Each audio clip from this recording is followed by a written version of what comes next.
जय भोलेनाथ। आप सभी का हमारे यूट्यूब चैनल पर बहुत बहुत स्वागत है। भोलेनाथ की कृपा आप सभी पर सदैव बनी रहे।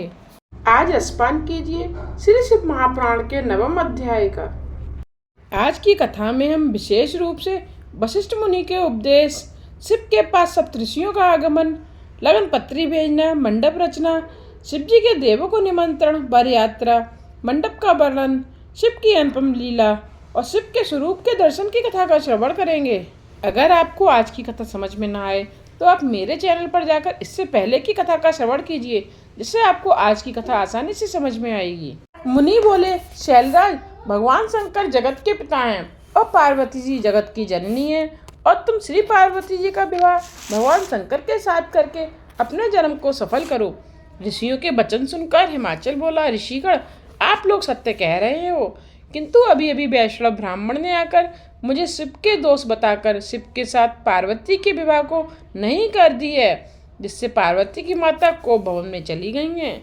वह कहती हैं कि मैं अपने पार्वती का विवाह शिव के साथ कदापि नहीं करूंगी और मेरा भी ज्ञान भ्रष्ट हो चुका है। ब्रह्मा जी बोले, नारद जी, इतना सुनकर सप्तऋषियों ने अरुंधति को मेनका के पास भेजा। वहां पहुंचकर अरुंधति ने देखा मैना शोक में मूर्छित होकर पड़ी हुई हैं। तब अरुंधति उससे वचन कहने लगी, मेनका उठो, तुम्हारा कल्याण करने के लिए ही अरुंधति के साथ सप्तऋषि पधारे हैं। तब मेनका खड़ी हो गई, अपने सामने श्री अरुंधति को देखकर नमस्कार किया और फिर बोली, यह मेरे भाग्य हैं, न मालूम किस जन्म के पुण्य उदय हुए हैं, जिससे मेरे घर श्री वशिष्ठ जी की पत्नी अरुंधति जी पधारी हैं। आज्ञा करें, मैं आपकी क्या सेवा करूं? ब्रह्मा जी बोले, नारद जी, तब तो श्री अरुंधति जी ने मेनका को भांति भांति भगवान शंकर के विषय में अनेक प्रकार से समझाया। इस प्रकार समझाकर वह ऋषियों के पास आई। इधर ऋषिगण भी हिमाचल को समझा रहे थे। वे कह रहे थे कि शैलराज, अपनी पुत्री पार्वती जी को श्री महादेव जी को अर्पण करके भगवान के ससुर होने का सौभाग्य प्राप्त करो। भगवान महादेव परम योगी हैं, वे तो विवाह करना ही नहीं चाहते, किंतु तारकासुर के नाश के लिए उन्हें देवतागण प्रार्थना करके विवाह को बाध्य कर रहे हैं। इसी कारण तुम्हारी कन्या ने भी घोर तपस्या द्वारा उनसे यही वर मांगा है कि आप ही मेरे पति बनो। हिमाचल बोले, हे ऋषियों, मैं चाहता हूँ कि पुत्री तो राजपुत्री है, राजाओं जैसा सुख भोगती है, किंतु शिवजी के घर तो सुवर्ण धन वैभव आदि कुछ भी नहीं है। वहाँ तो भोज्य पदार्थ भी दिखाई नहीं देते।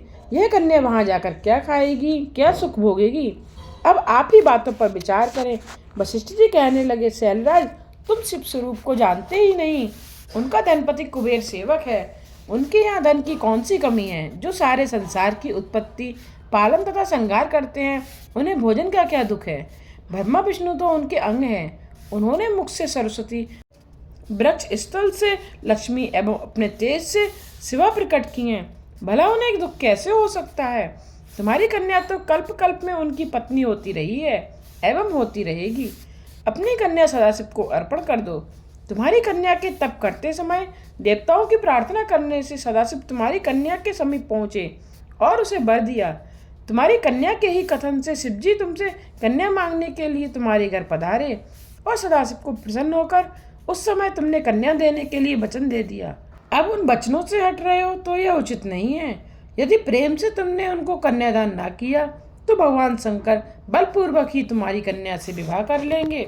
शैलेंद्र, यह समझ लो, इसमें तुम्हारा एक भी शिखर न रहेगा। इससे पहले इंद्र के द्वारा पंख काट लिए गए हैं, अब अपने शिखरों को भी नष्ट करना चाहते हो। शैलेंद्र, केवल कन्या के कारण अपना कुल क्यों नष्ट कर रहे हो? कुल की रक्षा के लिए एक का त्याग कर देना अच्छा होता है, ऐसा नीति शास्त्र कहते हैं। देखो, अनरण्य राजा ने भयभीत होकर अपनी पुत्री ब्राह्मण को दे दी और अपनी संपत्ति तथा परिवार की रक्षा कर ली। ब्रह्मा जी बोले, नारद, अनरण्य राजा की बात सुनकर हिमाचल पूछने लगे, महर्षि, अनरण्य राजा की पूरी कथा सुनाइए। वशिष्ठ कहने लगे, पर्वतराज, इंद्रा सवर्णी नाम का जब 14वां मनु हुआ था, उसी के वंश में राजा अनरण्य हुए हैं। वे भगवान शंकर के प्रिय भक्त थे। 7 द्वीप पर इनका राज्य था। इन्होंने ही अपने कुल में भृगु जी को आचार्य बनाकर 100 यज्ञ किए थे।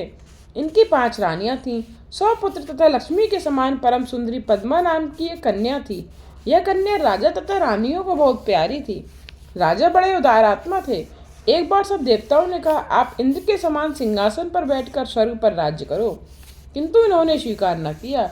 पर जबकि परम प्रिया कन्या विवाह के योग्य हो गई तो उन्होंने उसके लिए वर को खोज के लिए चारों ओर पत्र भेजे। चारों ओर वर की तलाश होने लगी। इतने में तप करके लौटते हुए पिस्पलाद ऋषि ने वन में एक मनुष्य को अपनी स्त्री के साथ विहार करते देख लिया। ऋषि के मन में भी काम वासना जग गई। स्त्री किस प्रकार प्राप्त हो यह विचार करते करते ऋषि अपने स्थान पर पहुंचे। कुछ समय के बाद एक दिन पिप्लाद पुष्पा भद्रा नामक नदी पर स्नान करने गए। वहां अनरण्य की परम सुंदरी कन्या भी आई हुई थी। उसकी सुंदरता देखकर मोहित हो गए। ऋषि ने कन्या के आसपास खड़े हुए मनुष्यों से उसका परिचय पूछा। उन लोगों ने कहा, अनरण्य राजा की पद्मा नाम की कन्या है। आपका मन इस पर मुग्ध हो गया है क्या? जाकर राजा से मांग क्यों नहीं लेते? इस प्रकार के हास्य युक्त वचन सुनकर मुनि लज्जित हो गए और अपने दिल में उसे पाने की इच्छा भी कर ली। उसके बाद स्नान, नित्य कर्म, शिव पूजन आदि करके पिप्लाद राजा अनरण्य की सभा में चले गए। राजा ने मुनि को देखकर प्रणाम किया और विधिवत पूजन करके उनका आसन पर बिठाया। ऋषि ने सेवा पूछी। ऋषि ने राजा से उसकी कन्या की याचना की। इतना सुनकर वह राजा चुप हो गए। कुछ क्षण के बाद ऋषि फिर बोले, राजन, अपनी कन्या शीघ्र ही मुझे दे दो, नहीं तो कुल के साथ तुमको क्षण भर में ही भस्म कर दूंगा। इस प्रकार मुनि कहने पर राजा रोने लग गए। रानियां, नौकर चाकर सबके सब रोने लगे। इस बूढ़े ऋषि को कन्या किस प्रकार दे दी जाए? लोग क्या कहेंगे? राजा इसी चिंता में घुल रहे थे। उसी समय राज पुरोहित तथा राजगुरु वहां आ गए। राजाओं ने रोते रोते उस ऋषि का वृतांत सुनाया। पुरोहित तथा गुरु विचार कर राजा से बोले, हे राजन, आपको कन्या का किसी के साथ विवाह तो करना ही है, फिर इसके साथ ही विवाह क्यों ना कर दो, जिससे आपके कुल की रक्षा हो जाए। इस ब्राह्मण द्वारा कुल का विनाश हो जाना अच्छा नहीं है।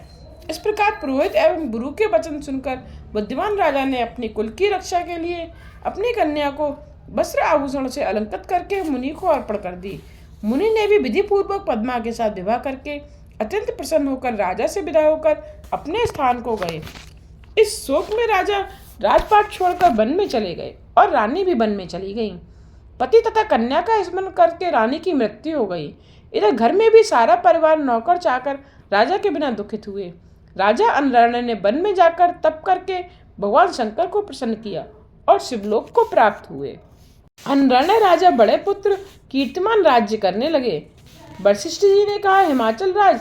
इस प्रकार अनरण्य राजा ने अपनी कन्या को देकर अपना कुल धन आदि सबकी रक्षा कर ली। इसलिए अब तुम भी अपनी कन्या शिव को अर्पण करके सब देवताओं को अधीन कर लो। ब्रह्मा जी बोले, नारद जी, हिमाचल अनरण्य की कथा सुनकर कहने लगे, मुनिवर, आपने बहुत सुंदर कथा सुनाई है। अब कृपा करके पिप्लाद की कथा सुनावे। पद्मा के साथ विवाह करके ऋषि ने कहाँ निवास किया और क्या किया? वशिष्ठ जी बोले, पर्वतराज, वे पिप्लाद अत्यंत वृद्ध थे, कमर झुक गई थी, कांप कांप कर चलते थे। इस प्रकार बूढ़े मुनि पद्मा के साथ विवाह करके अपनी कुटिया पर निवास करने लगे।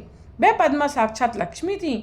अपने पति को साक्षात विष्णु समझकर उनकी सेवा पूजा करने लगी। एक दिन पद्मा स्वर्णदा नदी पर स्नान करने गईं। उनकी परीक्षा लेने के लिए स्वयं धर्मराज वहां आए। उन्होंने राजाओं जैसा सुंदर रूप धारण किया हुआ था। वस्त्र आभूषणों से शोभायमान नवयुवक कामदेव के समान लग रहे थे। रथ पर बैठे हुए थे। उस पद्मा के भाव जानने के लिए मार में ही उसने कहा, सुंदरी, तुम तो राजरानी बनने के योग्य हो, बूढ़े पिप्लाद के योग्य तो नहीं हो। यह बूढ़ा कब तक जिएगा जो मौत के घाट पर बैठा है? इसी कारण इस बूढ़े को त्याग कर मेरे साथ चली चलो, मैं तुम्हें हृदय की रानी बनाऊंगा। इस प्रकार कहकर राजकुमार बने हुए धर्मराज रथ से उतरे और पद्मा को पकड़ने के लिए तैयार हो गए। तब तो पद्मा थोड़ा हटकर क्रोध में आकर कहने लगी, अरे ओ पापी, दूर हट, मेरे शरीर को स्पर्श मत करना, नहीं तो शीघ्र ही नष्ट हो जाएगा। तुम कामदेव से अंधे होकर मेरे पतिव्रत धर्म नष्ट करना चाहते हो। अपने परम पूज्य महातेजस्वी महर्षि पिप्लाद को त्याग कर मैं स्त्री लंपट महाकामी दुराचारी तुम्हारे साथ क्यों चलूं? याद रख मूर्ख, यदि तुम मुझे बुरे भाव से देखेगा तो शीघ्र ही नष्ट हो जाएगा। ब्रह्मा जी बोले, नारद जी, इस प्रकार पद्मा ने जब उसे शाप दे दिया तो उसने अपनी राजाओं जैसा रूप त्याग दिया और अपने धर्म के रूप में आकर कांपते कांपते बोला, माता, मैं धर्म हूँ जो कि ज्ञानियों के गुरु का भी गुरु है। मैं वही हूँ, सदा पर स्त्रियों को अपनी माता मानता हूँ। बोलो, मैंने तो केवल आपकी परीक्षा के लिए यह सब कुछ किया है और मैंने आपके पतिव्रत धर्म को भली भांति परीक्षा कर ली है। मैंने यह कोई अनुचित नहीं किया। मुझे ईश्वर ने इसलिए प्रकट किया है कि धर्मात्मा पुरुष धर्म संबंधी परीक्षा लेकर उन्हें धर्म से दृढ़ करता रहूं। अब आपने मुझे शाप दे डाला है, उसका क्या होगा? नारद जी, धर्मराज इतना कह पद्मा के पतिव्रत धर्म से प्रसन्न होकर चुपचाप खड़े हो गए। तब पद्मा अनरण्य के पुत्री आश्चर्य में आकर कहने लगी, धर्मराज, तुम तो समस्त जीवों के कर्मों के साक्षी हो। मेरी परीक्षा के लिए ढोंग क्यों रचा? अब इससे मेरा क्या वश है? मैं आपको शाप तो दे चुकी, मेरा शाप अन्यथा तो हो नहीं सकता। अस्तु, धर्म तुम 4 पद वाले हो। सतयुग में तुम्हारे 4 पद रहेंगे, त्रेता में 3 पाद होंगे, द्वापर में 2 होंगे, कलयुग में 1 भी पाद न होगा। फिर सतयुग लगने पर 4 पाद पहले की तरह हो जाएंगे। नारद पतिव्रता के वचन सुनकर धर्म प्रसन्न होकर बोला, पतिव्रता पद्मा, तुम धन्य हो। तुम अपने पति के चरणों में सदा प्रेम करोगी। तुम्हारा पति जवानी को प्राप्त हो जाएगा, उसकी जवानी स्थिर रहेगी। मार्कंडेय के समान बड़ी आयु वाला, कुबेर के समान धनी, इंद्र जैसा वैभववान, सुंदर स्वरूप वाला धर्मात्मा रतिशर होगा।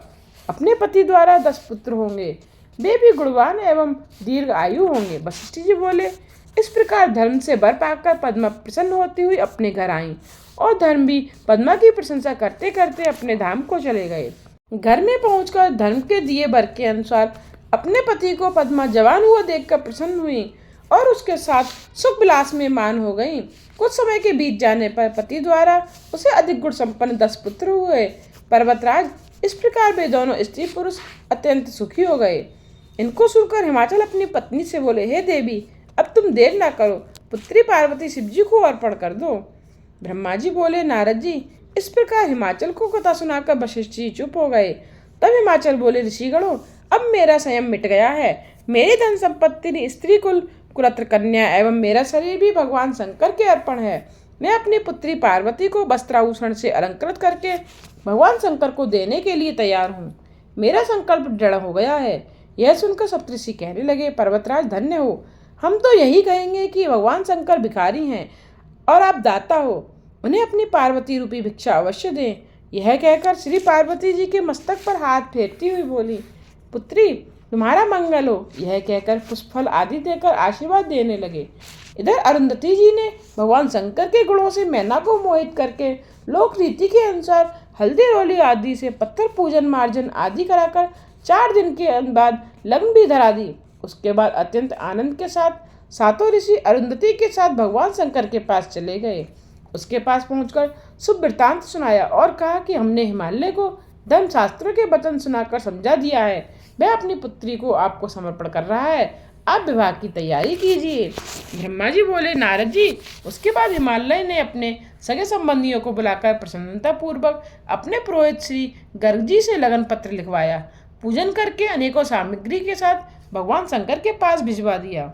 भगवान शंकर के पास पहुंचते ही उन्होंने लाने वाले पुरोहित को भली भांति आदर सत्कार किया। उसके अनंतर पर्वतराज ने दूर दूर में रहने वाले अपने भाई बंधुओं को निमंत्रित किया। फिर वस्त्र आभूषण, विविध प्रकार के रत्न आदि वस्तुओं का संग्रह करने लगे। अनेकों प्रकार की मिठाइयाँ, पकवान आदि बनाने के लिए अनेकों हलवाई लगा दिए गए। सौभाग्यवती पर्वत नारियां मंगल गीत गाने लगीं, श्री पार्वती जी का श्रृंगार करने लगीं। अनेकों प्रकार के साज श्रृंगार वेद से सुशोभित होकर स्त्री समाज इकट्ठा हो गया। लोकोचार रीतियां होने लगीं। हिमाचल से निमंत्रित होकर परिवार के साथ सभी पर्वत वहां पहुंच गए। मद्राचल, अस्ताचल, उदयाचल, मल्याचल, गिरिराज, धुरंधर, गंधमादन, करवीर, महेंद्र, पारियाज, क्रोज, पुरुषोत्तम, नील, सनील, त्रिकुट, चित्रकूट, बेकट, श्रीगिर, गोकामुखी, विंध्याचल, कालिंजर, बहु, कैलाश आदि अनेकों प्रकार के पर्वत सज धज कर परिवार के साथ मिलकर वहां आए। इसी प्रकार शोण, भद्रा, नम्रता, गोदावरी, यमुना, ब्रह्मपुत्र, सिंह, पिपासा, चंद्रभागा, भागीरथी, गंगा आदि नदियां भी दिव्य रूप धारण कर वस्त्र अलंकार से विभूषित होकर सदाशिव के विवाह देखने के लिए हिमाचल के यहाँ आईं। हिमाचल ने उनका सत्कार किया तथा सुंदर स्थानों पर उनके ठहरने का प्रबंध किया। ब्रह्मा जी बोले, नारद जी, पर्वतराज हिमाचल प्रसन्न होकर नगर को सजाने लगे। इसके बाद विश्वकर्मा को बुलाकर मंडप 10,000 योजन लंबा चौड़ा रच दिया, जो कि 40,000 कोस में था। उस मंडप पे उसने अपनी निपुणता दिखा दी। अनेकों प्रकार के स्थावर, जंगम, पुष्प, स्त्री पुरुष आदि की मूर्तियां बनाई थीं। जल में थल, थल में जल दिखाई देता था। देखने वालों का मन मोहित हो जाता था। वहाँ द्वारपालों की मूर्तियां भी थीं, जिनके हाथों में धनुष था। मुख्य द्वार पर लक्ष्मी जी की मूर्ति थी। सबने प्रधान द्वार पर नंदीश्वर की विशाल मूर्ति बनाई गई। उसके ऊपर रत्न जड़ित पुष्प गुच्छ रच दिया। इसी प्रकार विश्वकर्मा ने विद्याधर गंधर्व, लोकपाल देवता, भृगु आदि ऋषि, महर्षि मनोकार प्रकार से रच दिए। अपने पार्षदों के साथ गरुड़ पर चढ़े हुए भगवान विष्णु की अद्भुत मूर्ति भी बना दी। विश्वकर्मा ने देवताओं के लिए उचित अनुकूल स्थान भी रच दिए। ब्रह्मा जी बोले, नारद जी, इधर भगवान शंकर ने जब लग्न पत्रिका ली थी, उसमें लिखी हुई सभी लोकाचार रीतियों को अपनाया। सभी उपस्थित मुनिगणों को भगवान शंकर ने अपने विवाह में सम्मिलित होने को कहा। उसके बाद भगवान शंकर ने तुमको भी याद किया। फिर तुम भी वहां पहुंच गए और अपने भाग्यों की प्रशंसा करते हुए प्रणाम किया। फिर स्तुति करने लगे।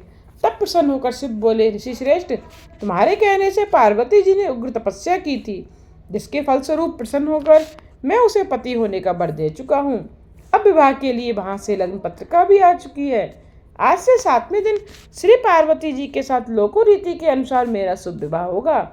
अब तुम इस शुभ विवाह के लिए विष्णु आदि देवता, मुनि, सिद्ध ऋषि सभी को मेरी ओर से निमंत्रण दे आओ और उन्हें कहना कि अपने परिवार के साथ अपने अपने वाहनों पर चढ़कर विभूषित हो मेरे महोत्सव में पधारें। इस प्रकार भगवान की आज्ञा सुनकर तुम अतीव आनंदित हुए और कहने लगे, भगवान, मैं आपका सेवक हूँ, आपकी आज्ञा शिरोधार्य है। यह कहकर देवताओं को निमंत्रित करने के लिए तुम वहां से चल पड़े। सभी देवताओं को जानकर निमंत्रण देकर प्रसन्नता पूर्वक लौट आए। आकर सभी समाचार सुनाया। ब्रह्मा जी बोले, हे नारद जी, निमंत्रण पाकर अति प्रसन्नता से सज धर कर भगवान विष्णु जी श्री लक्ष्मी के साथ भगवान शंकर के पास पहुंच गए।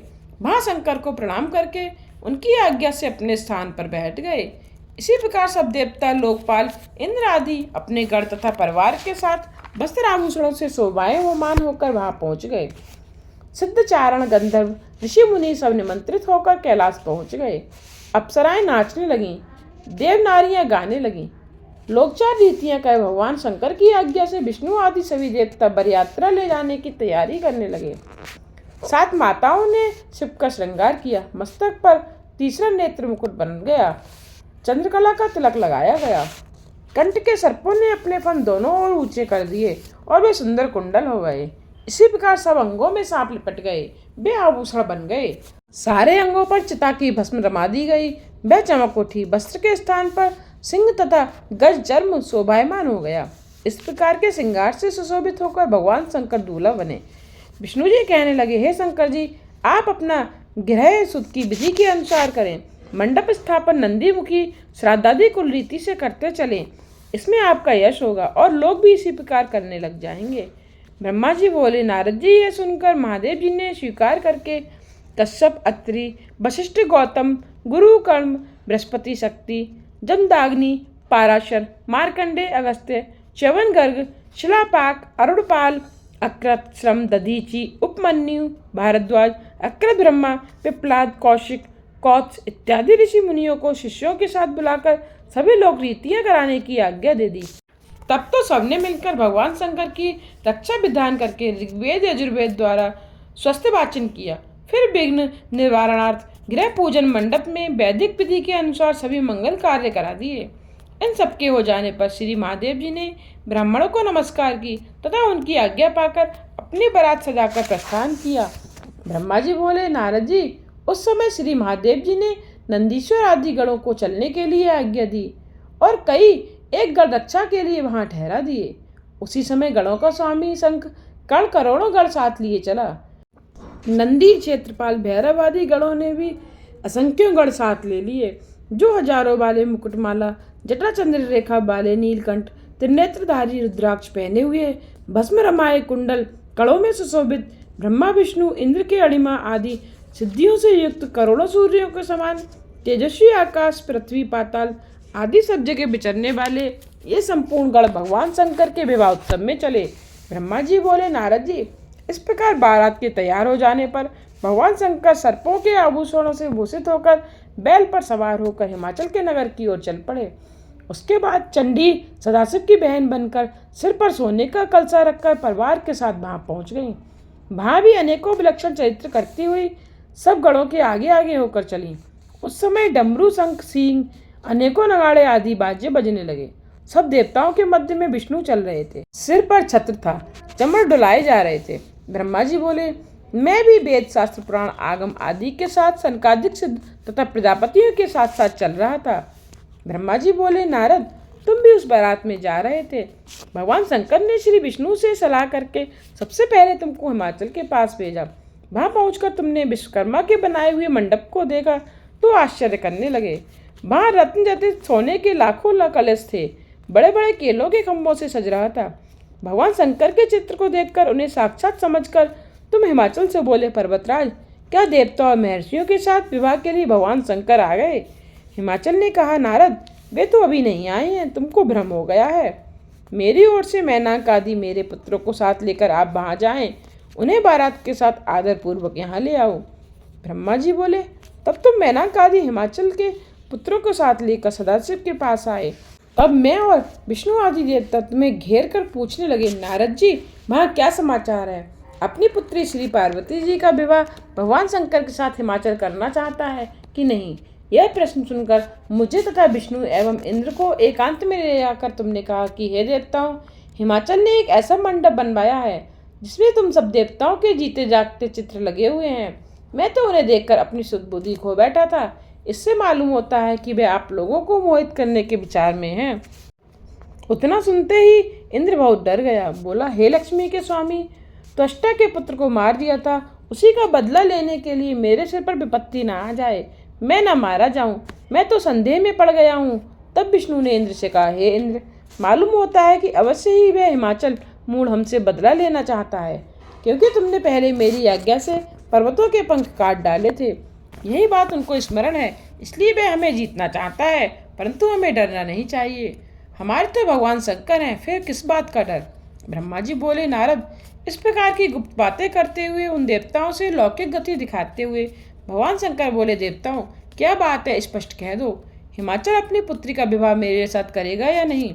नारद जी ने कहा, भगवान, विवाह तो आपका निश्चित है, उसमें कोई विघ्न नहीं, इसीलिए तो हिमाचल ने अपने पुत्रों को मेरे साथ भेजा है। देवताओं को मोहित करने के लिए हिमाचल ने मंडप में विचित्र से चित्र बनवाए हैं, उसकी माया फैल रही है। इतना सुनकर भगवान शंकर बोले, देवताओं, भय मत करो, जब हिमाचल अपनी पुत्री हमें समर्पित कर रहा है तो उसकी माया हमारा क्या बिगाड़ेगी? देवताओं, डरो मत, शीघ्र चलो। भगवान शंकर की इस प्रकार आज्ञा दे पाकर हिमाचल के पुत्रों को आगे करके सभी देवता भगवान शंकर के साथ हिमाचलपुर पहुँचे। ब्रह्मा जी बोले, नारद जी, भगवान शंकर विष्णु आदि देवताओं के साथ हिमाचल में आ पहुँचे। उनका आगमन सुनकर आनंदित होकर हिमाचल पर्वतों को साथ लेकर उनकी अगवानी करने पहुँचे। भगवान शंकर की बारात देखकर हिमालय चकित हो गए। इसके बाद पूर्व और पश्चिम के समुद्रों के मिलने की भांति देवता और पर्वत परस्पर मिलने लगे। इसके बाद हिमाचल भगवान शंकर के पास पहुँचे, इन्हें प्रणाम किया। इसी प्रकार सब पर्वतों ने प्रणाम किया। उस समय भगवान शंकर की शोभा निराली थी। हिमाचल ने बारंबार प्रणाम किया, फिर उनकी आज्ञा लेकर संपूर्ण देवताओं को ठहरने के लिए प्रबंध किया। फिर वेदी के निकट आकर स्नान किया। इसके बाद पुण्य करके अपने पुत्रों को बुलाकर कहा कि तुम लोग भगवान शंकर की जाकर प्रार्थना करो कि हमारे पिता हिमाचल अपने बंधुओं के साथ मिलनी करने को आपका रास्ता देख रहे हैं। इस प्रकार पिता की आज्ञा पाकर हिमाचल पुत्रों ने जाकर भगवान शंकर को प्रणाम किया और पिता की कही हुई बात जाकर सुना दी। तब भगवान शंकर ने कहा कि तुम जाकर कहो कि वे आ रहे हैं। यह सुनकर हिमाचल के पुत्र चले गए। देवताओं ने सुंदर श्रृंगार करके हिमाचल के घर को गमन किया। उसी समय, हे नारद जी, मैना ने तुमको बुला दिया और भगवान शंकर के दर्शन की इच्छा से मैना तुमसे इस प्रकार कहने लगी। मैना बोली, नारद जी, मैं शिव को उसी समय देखना चाहती हूँ जिन्हें पाने की इच्छा से पार्वती जी ने कठोर तप किया था। यह कहकर तुमको साथ लेकर चंचला की ओर चल पड़ी। इधर भगवान शंकर जी मैना के इस प्रकार के अभिमान को जान गए और ब्रह्मा एवं विष्णु से बोले, मेरी इच्छा है कि तुम लोग सब देवताओं को साथ लेकर अलग अलग होकर हिमाचल के घर पहुंच जाओ। हम भी अपने गणों के साथ पीछे पीछे आ रहे हैं। देवताओं ने यह आज्ञा मान ली। तब देवताओं की सजी सजाई सेना देखकर मैना अत्यंत प्रसन्न हुई। उस बारात में सबसे आगे सुंदर आभूषण से सजे हुए गंधर्वगण अपने वाहनों पर सवार होकर बाजे बजाते आ रहे थे। इन्हीं के साथ ध्वजा पताका को फहराते हुए उनके गढ़ थे। अप्सराएं नाचती हुई आ रही थीं उनके पीछे बसु आ रहे थे। उन्हें देखकर मैना बोली, हे नारद जी, क्या इन्हीं में शिव हैं? यह सुनकर नारद जी ने कहा, नहीं, यह तो इनके गढ़ हैं। तब मैना ने विचार किया कि शिव के गढ़ इतने सुंदर हैं तो न जाने शिव कितने सुंदर होंगे। इसके बाद अपनी सेना लेकर मणिग्रीव आए। इस प्रकार अग्नि, यम, निऋतु, वरुण, वायु, कुबेर, ईशान, इंद्र आदि क्रम से आने लगे। उतावली होकर मैना ने पूछा, इन्हीं में शिव हैं? तब नारद जी ने कहा कि ये तो शिव सेवक दिक्पाल हैं। चंद्र और सूर्य भी आए। उन्हें देखकर भी यही प्रश्न किया। नारद जी ने उन्हें सूर्य चंद्रमा बताया। इसके बाद कमल नयन पीताम्बर लहराते शांत स्वरूप गरुड़ पर सवार होकर विष्णु आए। तब मैना चकित होकर बोल उठी, नारद जी, क्या यही पार्वती जी के पति हैं? तब नारद जी ने कहा, यह पार्वती के पति नहीं, यह तो लक्ष्मी के पति विष्णु हैं। ब्रह्मा जी बोले, नारद जी, तब तो मैना अपने भाग्य सराहने लगी। ये लोग तो सब शिव सेवक हैं जिन्हें मैं अपनी आंखों से देख रही हूँ। इन्हीं के स्वामी मेरी पार्वती जी के पति हो तो वे मेरे भाग्य सराहने योग्य हैं। नारद जी इस प्रकार मैना अभिमान में आकर कह रही थी। उसी समय उसका अभिमान दूर करने के लिए अपने अद्भुत रूप वाले गणों को साथ लेकर शिव भी आने लगे। भूत, प्रेत, पिशाच आदि अत्यंत क्रूप गणों की सेना आने लगी। उनके कोई वायु रूप था, किसी की टेढ़ी सूंड थी, किसी के होठ लंबे थे, किसी की दाढ़ी लंबी थी, किसी का सिर गंजा था, किसी की आंखें नहीं तो कोई नासिकाहीन था, कोई दंड पोष लिए था तो कोई औंधा होकर चल रहा था, कोई वाहन की पूंछ की ओर मुंह करके बैठा था तो कोई वाहन की गर्दन पर सवार था, कोई सींग डमरू, कोई गौमुख बजाता हुआ आ रहा था। किसी का मुंड नहीं, किसी का रुंड नहीं, किसी के अनेकों मुख हैं, किसी की अनेकों आंखें हैं, किसी के अनेकों पाँव हैं, किसी के हाथ नहीं, कोई टूटे हाथ वाला है, किसी के कान नहीं तो कोई अनेकों कान वाला है, किसी के सिर नहीं तो कोई अनेकों सिर वाला है। इस प्रकार बड़े कुरूप और भयानक गण आ रहे हैं। नारद, तुमने शिव की ओर संकेत करके मैना को कहा। सुनते ही मैना भय के मारे कांपने लगी। इतने में इन्हीं के बीच में 5 मुख वाले, त्रिनेत्रधारी, 10 भुजा वाले, अंगों में भस्म रमाए, मुंडमाला पहने, बागंबर ओढ़े, पिनाक धनुष उड़ाए, त्रिशूल कंधे पर रखे, बड़े कुरूप एवं बूढ़े बैल पर चढ़े हुए भगवान शंकर उसे दिखाई दिए। नारद जी का इशारा पाकर मैना तो अत्यंत डर गई। तब तुमने उसे समझाकर कहा कि हे मैना देवी, यह शिव ही तुम्हारी कन्या के पति हैं।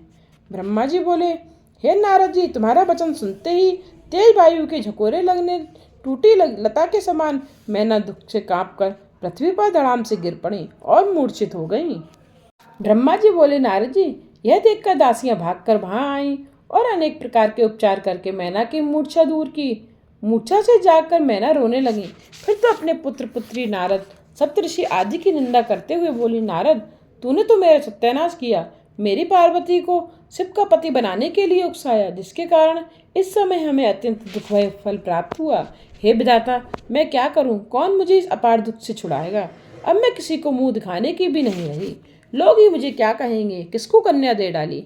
भला वे ऋषि कहाँ हैं? यदि मुझे दिखाई दे तो मैं उनकी दाढ़ी नोच डालूं।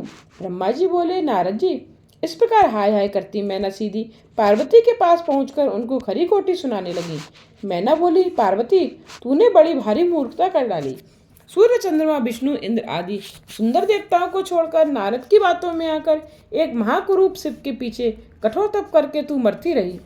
तुझे समझाया गया फिर भी हट पर अड़ी रही। मैं तो तुझे अभी मार डालती हूँ। तुझे जीवित रखने का कोई प्रयोजन भी नहीं। मैं भी तुझे मारकर आत्महत्या कर लूंगी, भले ही मुझे नरक भोगना पड़े। इस प्रकार मैना क्रोध में बड़बड़ाती हुई हिमाचल के पास पहुंची। उस समय चारों ओर हाहाकार होने लगा। सबके सब देवता वहां आ पहुंचे, ब्रह्मा भी वहां पहुंच गए और तुम भी वहां आ गए। तब तुम मैना से कहने लगे, मैना देवी, तुमने सब स्वरूप देखा ही कहाँ है? अभी जो कुछ तुमने देखा है वह तो उनकी लीला मात्र है। मैना जी, आप क्रोध को त्याग कर स्वस्थ हो जाओ, कार्य आरंभ करो। इतना सुनते ही मैना भड़क कर बोली, नीच नारद, मेरे सामने मत आ, अभी अभी यहाँ से निकल जा, मैं तुझे देखना नहीं चाहती। तब इंद्र आदि लोकपाल मैना को समझाने लगे। बोले, हे मैना, मालूम है यह शिव कौन है? यह तो जगत के स्वामी हैं। तुम्हारी कन्या के तप द्वारा प्रसन्न होकर ही तो उन्होंने पति होने का वर दिया है। देवताओं की बात सुनकर मैना देवताओं को भी फटकारती हुई शिव को कन्या न देने के कहने लगी। तब वशिष्ठ आदि ऋषि वहां आ गए और बोले, हे पितृश्वरों की पुत्री, इतनी सयानी होकर तू क्या कर रही है? अपने भाग्य नहीं सराहती जो साक्षात जगत के स्वामी भगवान शंकर ही तेरे दामाद हो रहे हैं और भाई तेरे घर भिखारी होकर पधारे हैं। उठो, उनका दर्शन करो। तब तो मैना को और भी क्रोध फड़क उठा और बोली, तुम सब यहाँ से जाते क्यों नहीं? मेरे सामने मत आओ, मैं तो शिव के साथ पार्वती का विवाह कभी नहीं करूँगी। तब तो हिमाचल भी वहाँ पहुँच गए और बोले, प्रिय, इस समय तू क्यों अज्ञानी हो रही है? देखो, तुम्हारे घर देवता एवं ऋषि पधारे हैं, उनके साथ इस प्रकार का बर्ताव मत करो। तुम भगवान शंकर के भयानक रूप को देखकर भयभीत हो गई हो। भय करना छोड़ो, उनके मंगलमय रूप का दर्शन करो, विवाह का काम शीघ्र आरंभ करो। यह सुनकर मैना कहने लगी कि हे स्वामिन, शिव के साथ तो पार्वती का विवाह नहीं होगा। मैंने विचार कर लिया है कि पार्वती के गले में रस्सी डालकर इसे किसी ऊंचे स्थान पर नीचे की ओर गिराकर, जिसमें पार्वती ही न रहे, यदि आपके हठ पूर्वक इसके विवाह करने की ठान ली हो तो मुझे ऐसा करने से रोकने का प्रयत्न करोगे तो मैं भी अपने प्राण त्याग दूंगी। ब्रह्मा जी बोले। यह कहकर मैना बहुत जोर जोर से रोने लग गई। तब तो हे नारद जी, मैं स्वयं वहां पहुंचकर समझाने लगा। ब्रह्मा ने कहा, हे मैना, तुम तो व्यर्थी में इतना बखेड़ा कर रही हो। भगवान शिव तो अनेकों रूप धारण करते हैं, अनेकों नाम वाले हैं। सृष्टि का पालन तथा संहार इन्हीं के हाथों में है। सर्वथा स्वतंत्र ईश्वर हैं। सब काम बिगाड़ने वाली अपनी हट छोड़कर पार्वती का उनके साथ विवाह कर दो। यह सुनकर रोते रोते मैना कहने लगी, बस करो पितामह, व्यर्थ झूठी प्रशंसा ना करो। मैं अपनी आंखों से शिव का रूप देख चुकी हूँ। ब्रह्मा जी बोले। जब मैना अपने हट पर अड़ गई तब वहाँ विष्णु पहुंचकर मैना को समझाने लगे। विष्णु जी ने कहा, मैना देवी, तुम तो पितृेश्वरों की पुत्री हो, धर्म का आधार लेकर चलने वाली सयानी हो।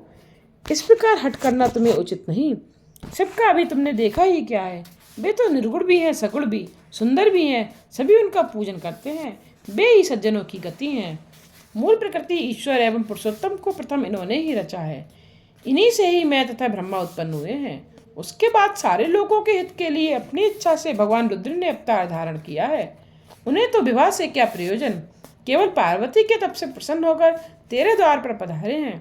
अतएव अब अज्ञान में दुख को त्याग कर शिव का भजन करो, जिससे परम आनंद प्राप्त हो। ब्रह्मा जी बोले, नारद जी, भगवान विष्णु के इस प्रकार समझाने पर मैना कुछ स्वस्थ हुई और कहने लगी, हे विष्णु जी, मैं शिव के साथ अपनी कन्या का तभी विवाह करूंगी जब वे अपना असली रूप धारण करके आएंगे, अन्यथा नहीं। ओम नमः शिवाय। इससे आगे की कथा आप कल के अध्याय में जानेंगे। उम्मीद करती हूँ कि आपको आज की कथा समझ आई होगी। आगे की कथा जानने के लिए मेरे चैनल को सब्सक्राइब करके बेल आइकन पर प्रेस करके ऑल पर क्लिक करना ना भूलिएगा, जिससे आने वाले वीडियोज़ के नोटिफिकेशन आप तक पहुँचते रहें।